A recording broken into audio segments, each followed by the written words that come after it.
जय बोलो देवादिदेव 1008 श्री भगवान महावीर स्वामी की जय जय जय। अहिंसा परमो धर्म की जय जय जय। परम पूज आचार्य गुरुवर श्री विद्यासागर जी महाराज की जय जय जय। परम पूज्य स्वामी यूनिवर्सिटी प्रमाण सागर जी महाराज की जय जय जय। नमो सूर्य नमो सूर्य नमो। हमारा जीवन हमारे भावों से नियंत्रित और संचालित होता है। हमारे अच्छे बुरे भाव हमारे अच्छे बुरे जीवन का आधार बनते हैं। हमारा जैसा भाव होता है वैसा विचार होता है, जैसा विचार होता है वैसा व्यवहार होता है, और जैसा व्यवहार होता है वैसा जीवन बन जाता है। कुल मिलाकर भाव ही हमारे भविष्य है। भाव से बंधन है और भाव से मुक्ति है। इस आशय की बात विगत दिनों में आप सबसे की गई। हमने कहा था अपने जीवन को अहो भाव से हटाकर अहम भाव से मुक्त कर अहो भाव से भरने की कोशिश करें। हमारे अंदर की नकारात्मकता अहम भाव है और इसी अहम भाव को हम अहो भाव में बदल सकते हैं। आज हम थोड़ी सी चर्चा करें ये अहम भाव के अंतर्गत आता क्या है और ऐसी कौन सी टेक्निक है जिससे हम अहम भाव को अहो भाव में बदल दें। सबसे बड़ी बात अहम भाव क्या है। प्राय जब हम अहम भाव की बात करते हैं तो अहंकार की बात करते हैं, और अहंकार की बात करते हैं तो हम घमंड मान अभिमान तक सीमित रह जाते हैं, जबकि ये बहुत व्यापक शब्द है। इसका संबंध केवल मान सम्मान तक सीमित नहीं है। इसका संबंध हमारी उन तमाम नकारात्मक भावनाओं से है जो हमारे चित्त को असंतुलित करते हैं। हमारे मन का क्षोभ, हमारे अंदर की शिकायतें, हमारे अंदर की असंतुष्टि, हमारे भीतर का लालच और लिप्सा, ये सब एक प्रकार के अहम भाव की ही अभिव्यक्ति है। जितने भी प्रकार की नकारात्मकताएं हैं वो अहम भाव से प्रेरित है। वो अशुभ भाव है जो हमारे चित्त में उभरते रहती है, और ये सब अज्ञानता का फल है। हम एक एक करके इन भावनाओं की पड़ताल करें और देखें कि इन भावनाओं पर हम कैसे नियंत्रण या संतुलन पा सकते हैं। भावनात्मक अनुशासन प्रकट करके हम अपने जीवन को अहम भाव को अहो भाव में कैसे बदल सकते हैं। अहम भाव में दुख है, अहो भाव में आनंद है। अहम भाव में दुख है, अहो भाव में आनंद है। हम अपने दुख और द्वंद्व को सुख और आनंद में कैसे परिवर्तित करें, धर्म हमें इसकी ही कला सिखाता है। भावना योग इसका एक बहुत महत्वपूर्ण माध्यम है जिसको अपनाकर हम अहम भाव से अहो भाव में परिवर्तित हो सकते हैं। सबसे पहली बात अहम भाव। अहम भाव है क्या? अपने साथ कुछ भी चीज़ों को जोड़कर जब हमारे मन में चीज़ें आती है और मन के विरुद्ध चीज़ें होने लगती है, हम परेशान होने लगते हैं, और यही परेशानी हमारे अहम भाव की अभिव्यक्ति। पहला उदाहरण लीजिए, हमने कुछ चाहा और वो नहीं हुआ। मन में क्या आता है? आकुलता होती है। हमने जो चाहा वो नहीं हुआ, मन में आकुलता हुई, उसकी अभिव्यक्ति क्षोभ में प्रकट होती है। हमने जैसा चाहा वैसा नहीं हुआ, उसकी अभिव्यक्ति हम क्षोभ में प्रकट करते हैं। हमने जब चाहा तब नहीं हुआ, हमारे मन में उसकी नकारात्मक प्रतिक्रिया होती है। और हमने जिससे चाहा उससे नहीं हुआ, हमारे अंदर नकारात्मकता हो जाती होती है। अब सवाल है, हमने जो चाहा वो नहीं हुआ, निश्चित रूप से प्रतिक्रियाएं होती है। मन में चाहत होती है, पूर्ति होने में किंचित संतुष्टि और प्रसन्नता होती है, लेकिन पूर्ति ना होने पर जो आकुलता हो रही है, हम उसकी पड़ताल करें। क्या हम दुनिया में इतने समर्थ हैं कि जो चाहें वो सब हो ही जाए? बोलो, है? संसार में ऐसा कोई नहीं जो जो चाहे सो हो जाए। ये हमारे अंदर का ज्ञान है, इसी का नाम अहम भाव है, क्योंकि हमने सबको अपना कर्ता मान लिया। मैं जो चाहूँगा, जब चाहूँगा, जैसा चाहूँगा, जितना चाहूँगा वो मिलेगा, वो मिलना ही चाहिए। मिल गया तो खुशी है, नहीं मिला तो क्षोभ, यही तो दुख है। संत कहते हैं वस्तु स्वरूप का विचार करो। मैं जो चाहूं वो हो, ये मेरे हाथ में नहीं है। जो हो रहा है उसे चाहो, ये हमारे हाथ में है।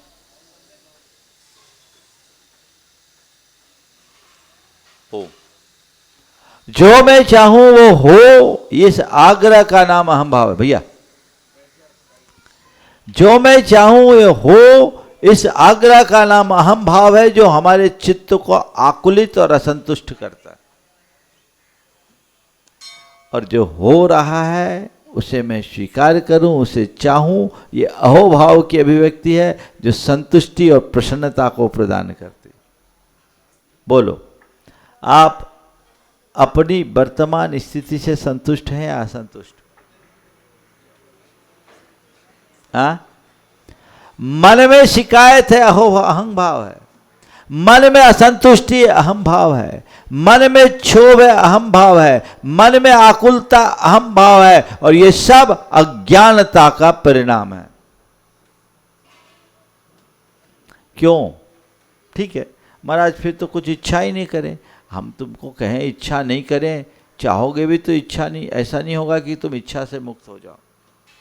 इच्छाएं होगी, इच्छाओं की पूर्ति का प्रयत्न भी करो, उसके लिए भी मना नहीं है, लेकिन सब कुछ मेरी इच्छा अनुरूप हो ही, इस आग्रह से अपने आप को मुक्त कर लो, काम खत्म। मेरी जो इच्छा है मैं उसको पाना चाहता हूं, उसके लिए प्रयास भी करता हूं, हो गया, ठीक है। नहीं हुआ, चलो कोई बात नहीं, जो हुआ वो अच्छा है, इसी में संतुष्टि। इसलिए जो थोड़ी देर पहले मैंने एक वाक्य कहा, जो मैं चाहूं वो हो, ये मेरे हाथ में नहीं है, पर जो कुछ हो रहा है उसे मैं चाहूं, ये मेरे हाथ में है। पहला मंत्र अहम भाव से मुक्त होकर अहो भाव में जीने का, अपनी वर्तमान स्थिति में संतुष्ट रहना। संतुष्टि मूलक जीवन लाया जा सकता है कि नहीं? अगर अपने अंदर उतर करके मनुष्य देखे ना, तो उसके पास इतना है कि उसे कुछ और दूसरी तरफ झांकने की जरूरत ही नहीं। लेकिन विडंबना यह है कि उसे अपना दिखता नहीं है, दूसरों का दिखता है, दूसरों की तरफ देखता है, और जो दूसरों को देखता है, दूसरों की तरफ दिखेगा, वो आकुलता में ही जिएगा, उसके अंदर अहम भाव ही पलेगा, वो अहो भाव में जी नहीं सकेगा, दुखी रहेगा। संतुष्टि को अपने जीवन का मंत्र बनाइए। एक परिवार आया, देखो कैसी हास्यास्पद बातें होती है। परिवार आया, बेटा बड़ा नाराज था, चेहरे से दिख रहा था एकदम मुंह उतरा हुआ था। नई गाड़ी लेकर आए, पहली बार नई गाड़ी लेकर शिखर जी दर्शन के लिए आया, और बढ़िया गाड़ी लेकर आया। और नई गाड़ी लेके आने के बाद जब देखे तो प्रयास परिवार में खुशी का वातावरण होना चाहिए, पर बेटे का मुंह उतरा हुआ। मैंने पूछा क्या बात है भाई, तुम इतने दुखी क्यों? तो वो तो कुछ नहीं बोला। बोले महाराज जी क्या बताऊं, इसकी पसंद से गाड़ी ली, 3 महीने के बुकिंग के बाद ये गाड़ी आज निकली, तो हम लोग यहाँ लेकर आए, कल उठाई गाड़ी, आज आए हैं। अब इसी बीच इसके मित्र ने इससे कोई अपर गेट की गाड़ी ले ली, तो बोले हमें वो गाड़ी लेनी थी पापा, ये गाड़ी क्यों ले लिया? जिस समय गाड़ी खरीदने गया, आजकल तो आप लोग हफ्ता 15 रोज घूमते हो, ढूंढते हो, फिर चॉइस होती है। बोले इसकी पसंद से गाड़ी ली गई, लेकिन और 3 महीने की बुकिंग में गाड़ी मिली, पर इसके दोस्त ने दूसरी गाड़ी ले ली, तब ये गाड़ी बेकार। अब बोलो, ऐसा व्यक्ति कभी सुखी रह पाएगा? हमारी पसंद बदल जाती है, पल पल में हम चीजों को परिवर्तित कर देते हैं। तो पहला मंत्र है, अपनी वर्तमान स्थिति में संतुष्ट रह करके जीने का अभ्यास करो। अतिरिक्त का प्रयास करो पर उसको लेकर परेशान मत हो। संभाव आएगा, प्रसन्नता आएगी, आनंद आएगा, सारी आकुलता व्याकुलता मिट जाएगी। संतुष्टि का मतलब है अपने आप भीतर से भरा महसूस करना, और असंतुष्टि का अर्थ है खुद को बाहर से भरने की कोशिश करना। तुम भीतर से भरे उधर देखो, बाहर से भरने की कोशिश करो ही मत, न तो आज तक कोई भर पाया ना भर पाएगा। कितना ही बड़ा तुम्हारे पास व्यापार हो, कारोबार हो, कितना ही बड़ा साम्राज्य हो, कितनी ही तुम्हारी पहचान हो, कितनी ही रसूख और प्रतिष्ठा क्यों ना हो, अगर तुम्हारे मन में संतुष्टि नहीं तो सब व्यर्थ। दूसरी बात, शिकायतें बंद करो, धन्यवाद करना सीखो। क्या करो? शिकायतें नहीं, धन्यवाद। हिसाब लगाओ, आप लोगों का पूरा दिन बीतता है, शिकायतों में ज़्यादा बीतता है या धन्यवाद में? हाँ, आपकी कहानी तो सुबह से ही गलत हो जाती। उठते आप लेट है और चिल्लाते पत्नी पे, तुमने लेट क्यों कराया, जगाया क्यों नहीं? क्या हुआ? खुद लेट उठे हो और शिकायत किससे कर रहे हो? संत कहते जीवन के प्रति सकारात्मक होकर के जियोगे तो शिकायतें मिट जाएगी, और शिकायतें मिटेगी तभी जीवन में आनंद आएगा। देखिए, अपने अंदर उतर कर देखिए, आपको किससे किससे शिकायत है?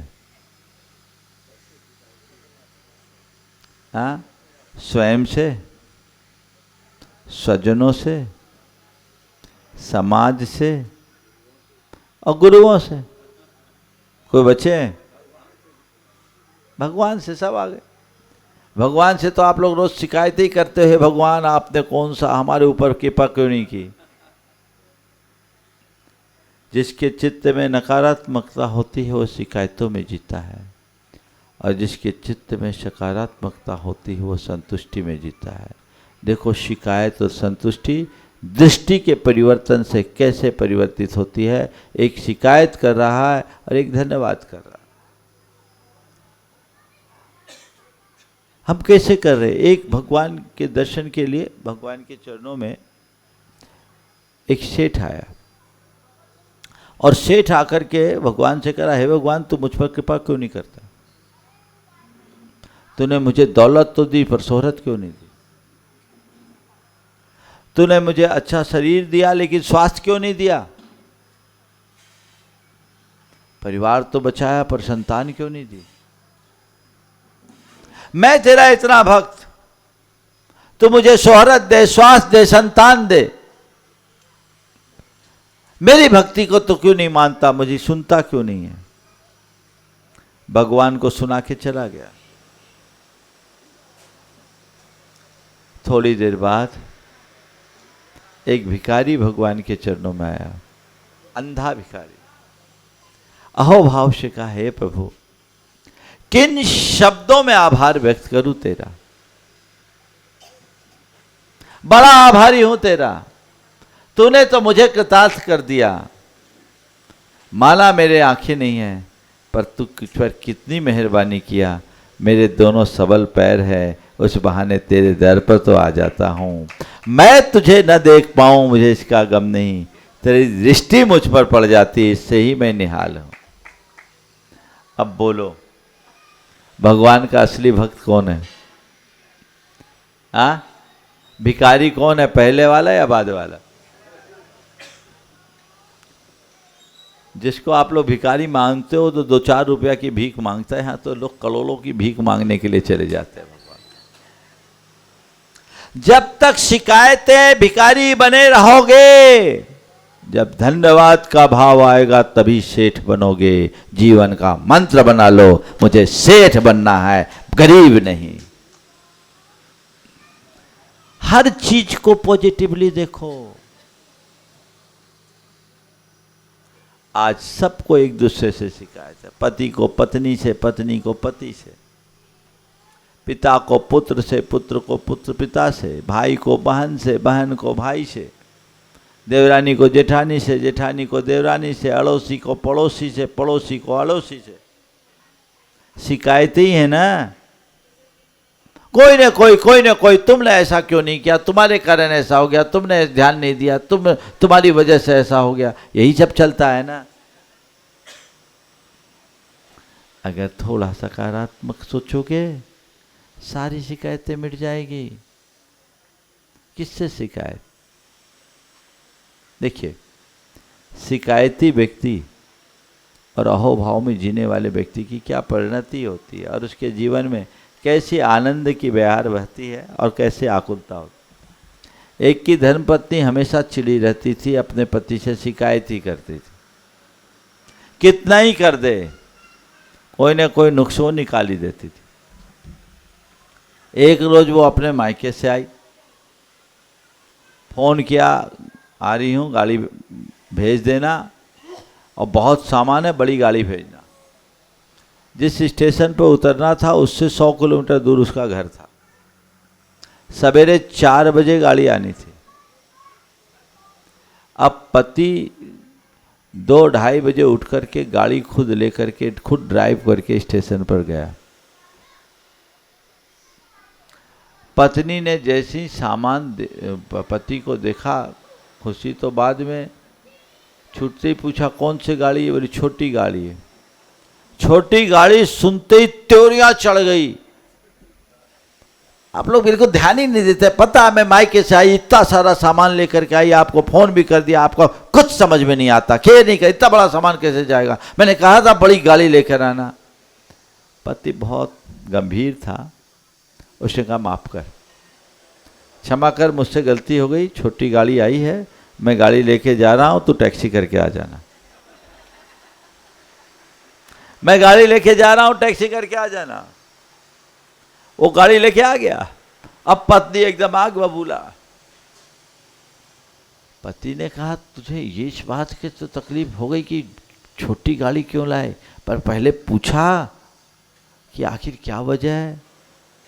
मैं घर से, ड्राइवर आया नहीं, खुद ड्राइव करके गया, ड्राइवर बीमार था, तुमने कहा चलो मैं ही निकलता हूँ गाड़ी लेकर, और बड़ी गाड़ी निकालने की कोशिश की, उसका सेल्फ ही काम नहीं कर रहा था, कुछ गड़बड़ था, तो हमने कहा चलो भाई अब जो गाड़ी है वही लेकर के चले, ज़्यादा कुछ होगा अरेंज कर लेंगे।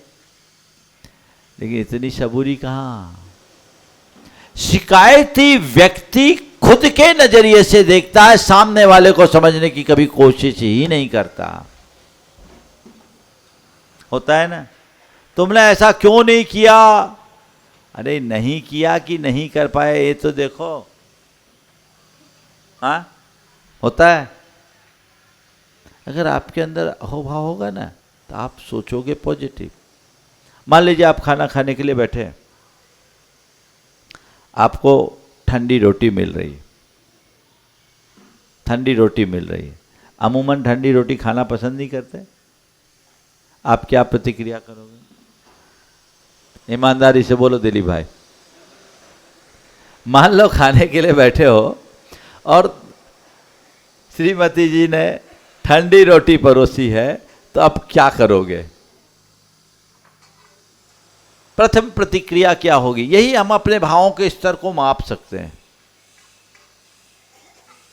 अगर तुम्हारे मन में अहोभाव होगा ना तो कहोगे निश्चित कोई कारण होगा, मेरी पत्नी मेरी रुचि का नियमित ख्याल रखती है, आज कोई दिक्कत होगी, कोई बात नहीं, रोटी ठंडी क्या फर्क पड़ता है, सब्जी गर्म है खा लेंगे। सफर में भी तो हम ठंडी रोटी खाते हैं। प्रसन्नता के साथ खाओगे। मुझे लगता है दिलीप शायद ऐसा ही करेंगे, प्रसन्नता से खाओगे, है ना। लेकिन अगर अहम भाव होगा, तुम लोग कुछ ख्याल नहीं करते हो, ये कोई रोटी है, हो सकता है थाली को उड़न तस्तरी बना दो, पत्नी को बुरा भला कहोगे, कह सकते हो, वातावरण क्षुब्ध। अब पत्नी बहुत दुखी है, शर्मिंदा है, हाथ जोड़ के कह रही कि क्या करूं, सब तैयारी करी थी, सोची थी कि गरम गरम बना के खिलाऊंगी, लेकिन जैसी गैस ऑन की, गैस खत्म। ये तो गनीमत है कि पहले मैंने 4 फुलके सेक के रख लिए थे, तो मिल गए, नहीं तो ये भी नहीं मिलते। अब बोलो, ये हो सकता है कि नहीं? अब आप बताओ, अगर पहले से ये चीज सोचोगे तो धन्यवाद का भाव होगा या शिकायत का? अहोभाव परम आनंद है, लेकिन अहंकार इतना सोचने ही नहीं देता।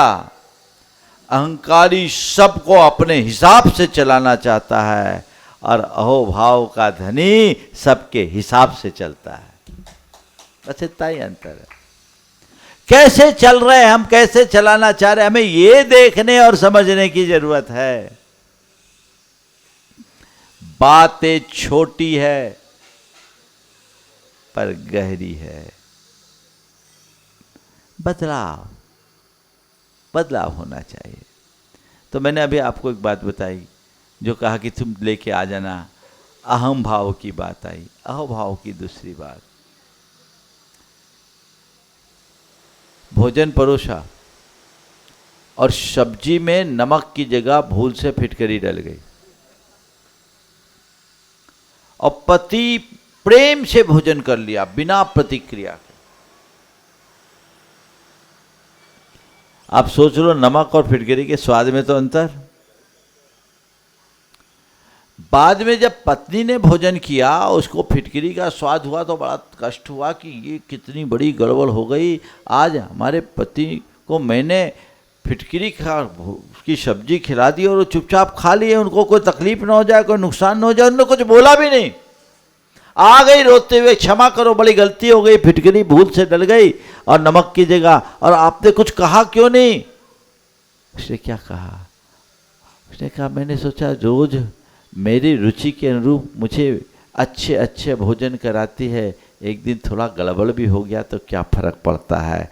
मैंने उसे सहज भाव से खिला लिया, और भले फिटकरी थी पर उसमें तुम्हारे हाथों का प्यार भी जुड़ा हुआ था, हमें अच्छा लगा, हमने ध्यान ही नहीं दिया।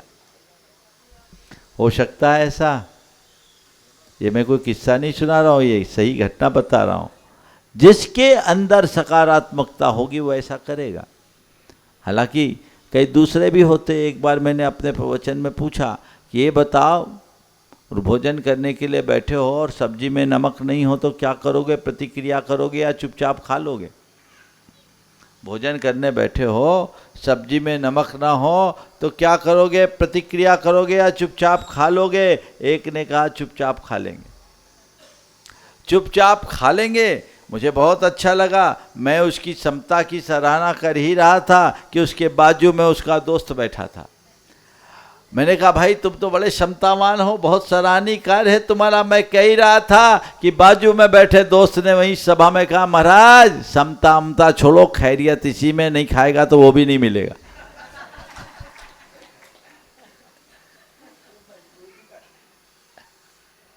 मजबूरी में कॉम्प्रोमाइज कतई मत करो, अंदर से मंजूर करो। जीवन में बदलाव आता है। सोच बदलिए, भावनाएं बदल जाएगी। दृष्टिकोण को बदलिए, जीवन का ढंग बदल जाएगा। सब कुछ हमारे भीतर है। सुख भी हमारे भीतर है, दुख भी हमारे भीतर है। शिकायतें खत्म, धन्यवाद करना शुरू कीजिए। हर कदम में जहाँ जैसा जो कुछ भी हो, मैं अब शिकायत के नज़रिए से नहीं, धन्यवाद के नज़रिए से देखूंगा। और एक बात ध्यान रखिए, हर मनुष्य का जीवन एक दूसरे पर निर्भर है। निर्भरता है कि नहीं? और निर्भरता में आप अगर एक दूसरे को कोसोगे तो आनंद नहीं रहेगा, और एक दूसरे को आदर दोगे, एक दूसरे की भावनाओं का कद्र करोगे, एक दूसरे को धन्यवाद दोगे, तो आपको आनंद ही आनंद आएगा। आपको भी आनंद आएगा, सामने वाले को भी आनंद आएगा, आपके संबंधों में मधुरता आएगी। अंतरंग में वैसा भाव विकसित करने का प्रयास कीजिए, ये जग गया, जीवन बदल जाएगा। ये दृष्टिकोण अपने भीतर जगाइए कि अहम भाव को अहो भाव में बदलना है, और उसका बड़ा सबल आधार भावना योग। मुझे सहज रहना है, मुझे शांत रहना है, मुझे संयम रखना है, मुझे सकारात्मक रहना है।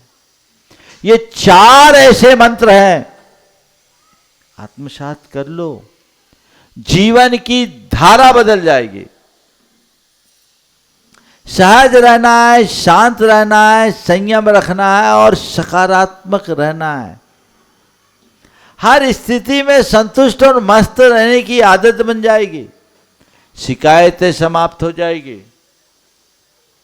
हर चीज को आप उसी एंगल से देखना शुरू कर दोगे, जीवन में एक अलग लौ लगेगी, लगन लगेगी। तो आज अपने जीवन का लक्ष्य बनाइए, बस जहाँ आकुलता उससे मुक्त होना है, मुझे निराकुल रहना है, शिकायतों से मुक्त होना है, अहोभाव और धन्यवाद में जीना है।